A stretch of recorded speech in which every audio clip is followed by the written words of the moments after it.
Hi, I'm Gidon from technologyman.com. Apple just announced two new iPads, a new iPad mini starting at £399 or $399 and a new iPad Air starting at £479 or $499. The new iPad mini updates the iPad mini 4 model that is 3.5 years old and was very much in need of a refresh. The previous iPad Air 2 came out 4.5 years ago and in my mind was replaced by the Pro range of iPads. This new model now sits in between the basic iPad released last year and the iPad Pro, both in features and price. The basic 2018 iPad has not been updated but is still available and is the cheapest model at £319 or $329. All iPads now support the Apple Pencil, but confusingly the newly released iPads only support the first generation Apple Pencil, as does the 2018 iPad. Only the iPad Pros support the second generation Apple Pencil, released 6 months ago, which adds support for magnetic charging and gestures. Charging the first generation Pencil is clumsy to say the least. So if you're after your first iPad or you're considering upgrading, which one should you go for? Firstly, let's compare the entry-level iPad against the two new models. They're all available in the same colours, silver, space grey and gold. They all have Touch ID. The new models both have the A12 Bionic chip versus the A10 Fusion chip in the iPad. I don't think this will be noticeable for most people, but it will give the tablet a longer life. The new models can be spec'd with up to 256GB of storage versus 128GB for the iPad, but I'd question paying Apple's prices for extra storage unless you're sure you really need it. Apple's optimised storage for photos and videos has really helped here. As I've already mentioned, they're all compatible with the first generation Apple Pencil for an additional £89 or $99. The iPad Air is the only model that has a smart connector to support the smart keyboard, combined keyboard cover costing an additional £159 or $159. The biggest difference is of course the screen sizes and the screen technology. The iPad mini makes for a more obvious buying decision with a significantly smaller screen size of 7.9 inches. If you want a smaller and lighter iPad, this is for you. The tougher decision is between the iPad and the iPad Air.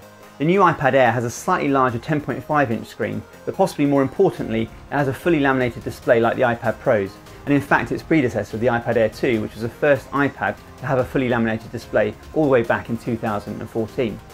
The basic iPad doesn't have this laminated display, which results in a very small gap between the glass and the screen. This gives a slightly more hollow tap with the pencil on the glass.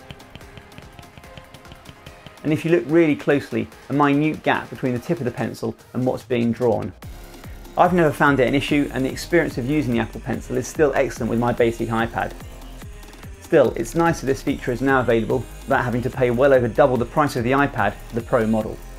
The upgraded display also has an anti-reflective coating and adds True Tone, which automatically adjusts the colour temperature of the display to its surroundings, and it uses a wider P3 colour space for more accurate colours.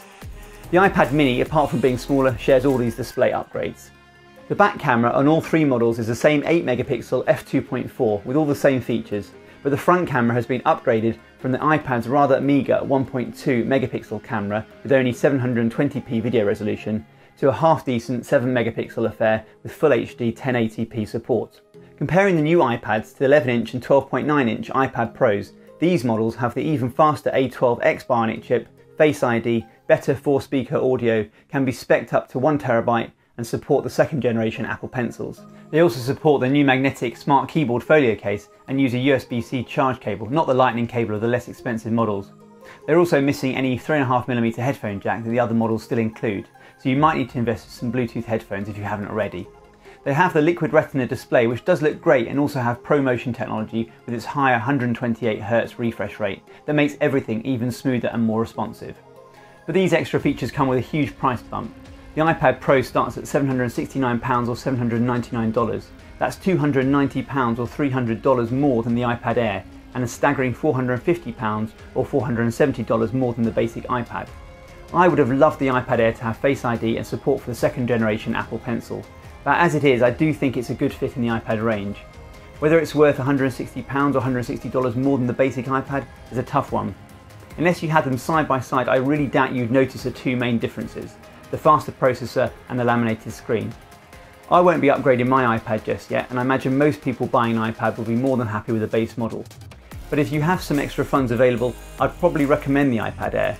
The extra processing power won't be particularly noticeable right now, but it will give the tablet a longer life. And the laminated display, especially with an Apple Pencil, should make the experience just that little bit better.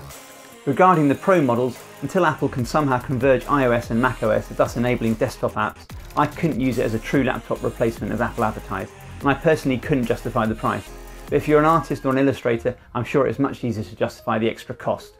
That's just my view. Let me know what you think down below, and if you found the video useful, please do like and subscribe. I've got lots more content on its way. Thanks for watching.